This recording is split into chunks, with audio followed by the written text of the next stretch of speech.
آتی ہے دماغ میں کھوپڑی میں. ابھی میں ایک واقعہ سنایا نا, جس نے مجھے سنایا تو بس میں آنکھوں سے ضبط نہیں کر پا رہا تھا. حضرت مولانا طارق جمیل صاحب کا واقعہ ہے. ایک شخص آیا مجھ سے ملنے کے لیے, خواجہ سرا ہے. میں تو پہلی دفعہ زندگی میں کوئی خواجہ سرا مجھ سے ملا. میں سمجھا کہ پراپر آدمی, اتنی بڑی اس کی داڑھی اور رنگ ماشاءاللہ بڑی مردانہ وجہ.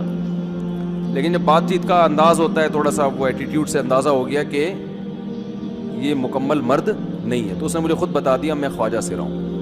میں نے کہا بھائی ہم سے ملنے کے لیے کیسے آئے آپ, اتنی بڑی داڑھی آپ کی. اس نے اپنا جو واقعہ سنایا نا, میں 3 دفعہ وہ واقعہ سناتے ہوئے رویا ہوں.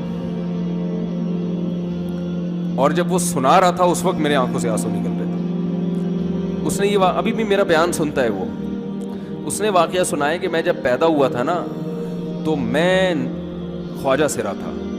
گھر میں ایسا بچہ پیدا ہو جائے والدین کی طرف سے عزت نہیں ملتی. جب 10-12 سال کا ہوا تو نہ بھائی مجھے عزت دے رہا ہے اور نہ میرا والد مجھے عزت دے رہا ہے. میں بھائی کے ساتھ کہتا ہوں مجھے باہر لے کے جاؤ تو وہ کہتے ہیں لوگ میرا مذاق اڑائیں گے تمہیں دیکھ کے. ظاہر ہے اس کی حرکتیں تھوڑی زنانہ لڑکیوں والی حرکتیں ہوتی ہیں.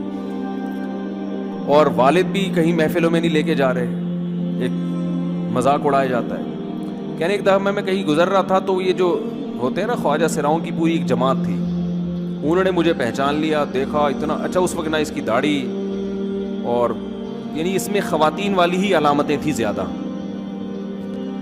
تو انہوں نے مجھے کہہ رہے اتنی عزت دی, کھانا کھلایا اور اپنے گرو کے پاس لے کر گئے. اور گرو نے کہا کہ تم ہمارے ایجنٹ بن جاؤ, ہم تمہیں پھر اب ڈانس ماس کروائیں گے, آدھے تمہارے آدھے ہمارے, جو بھی اس کا سیٹ. کہہ رہے مجھے پہلی دفعہ کہیں عزت ملی.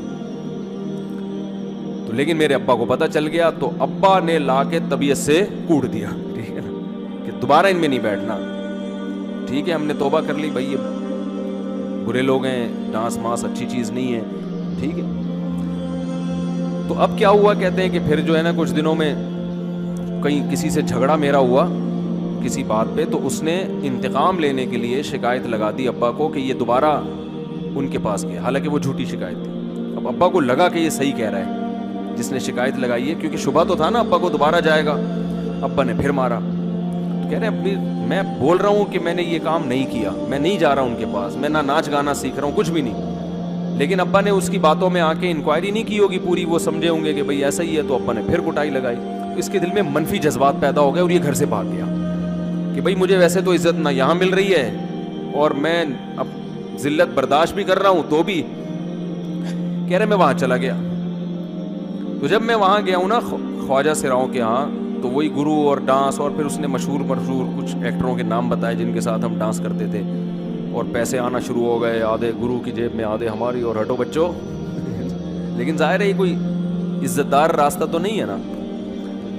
کہہ رہے ہیں کہیں سے تبلیغی جماعت میں حضرت مولانا طارق جمیل صاحب آ گئے. انہوں نے اجازت مانگی, ہمارے گرو کو پیغام بھیجا بھائی مجھے ایک دفعہ یہاں آ کے دعوت دینے کو. اس نے اجازت دے دی, آ جاؤ بھائی. بیان کیا, ان کو سمجھایا بھائی یہ زندگی نہیں ہے, اللہ کی سیروزے کے لیے بہرحال ترغیب دی. کہہ رہے ہیں میں تیار ہو گیا, باقی لوگ تیار نہیں ہوئے, میں تیار ہو گیا. کہہ رہے میں نے گرو سے اجازت لی, اس نے کہا جاؤ لگا لو سیروزہ. تو کہتا ہے کہ جب میں حضرت کے گھر پہ گیا ہوں نا تو حضرت پہلے سے دروازہ کھول کے ایسے انہوں نے دونوں بازو پھیلائے ہوئے تھے استقبال کے لیے, پہلے سے کھڑے ہوئے تھے علماء کے ساتھ. اتنے مشہور آدمی, اتنی بڑی سیلیبریٹی, اور اتنے بڑے بڑے علماء, ان کی پگڑیاں, ان کے اتنا خوبصورت لباس, جو خود عزت دار لوگ ہیں. کہہ رہے ایسے جو ہے نا میرے استقبال کے لیے دونوں بازو پھیلا کر کھڑے ہوئے, اور ایسے مجھے بیٹا بنا کے نہ اپنے سینے سے لگایا کہ تو میرا بیٹا ہے. کہہ رہے خدا کی قسم مجھے زندگی میں پہلی مرتبہ ایسی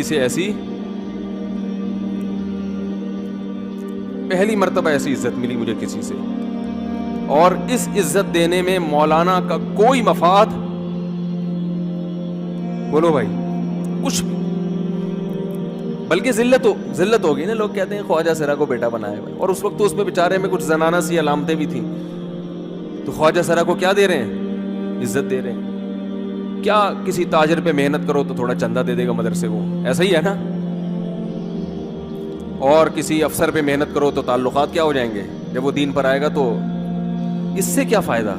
اس کو تو باپ ایسے ان لوگوں کو ریجیکٹ کر دیتے ہیں، بھائی اپنانے سے کہہ رہے مجھے یہ اپنا رہے ہیں، ایسے سینے سے لگایا انہوں نے، اور مجھے سہروزے کی جماعت میں اپنے ساتھ لے کر گئے، کھلاتے تھے، بڑا خیال رکھوایا میرا۔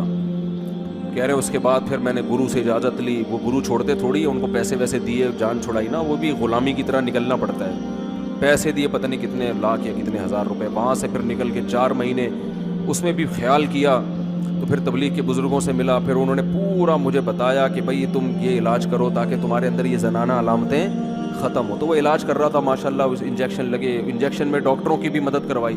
یہ ایسی این جی او ہے میرے بھائی جس کو کوئی بھی این جی او نہیں کہتا، نہ ان کے کوئی اشتہار آ رہے ہیں، کتنے لاکھوں لوگوں کو اس طرح سے یہ لے کر بھی آئے اور ان کے مسائل بھی حل کیے، مگر نہ کوئی ویڈیو بن رہی ہے، نہ کوئی اشتہار آ رہا ہے۔ یہ تو اس نے خود مجھے بتا دیا نا، اور اس نے کہا ایسے سینکڑوں لوگوں کے ساتھ ہوا ہے۔ تو اس کی ماشاءاللہ اب داڑھی نکل گئی، اس نے کہا آہستہ آہستہ میں اللہ سے امید ہے کہ مکمل مرد بن جاؤں گا۔ تو یہ ہے وہ دعوت جس میں آپ کا کوئی مفاد بولو نہیں ہے۔ تو دعوت کے کام میں جب تک اس درجے کا اخلاص نہیں ہوگا، اس وقت تک آپ کی دعوت میں جان پیدا نہیں ہوگی۔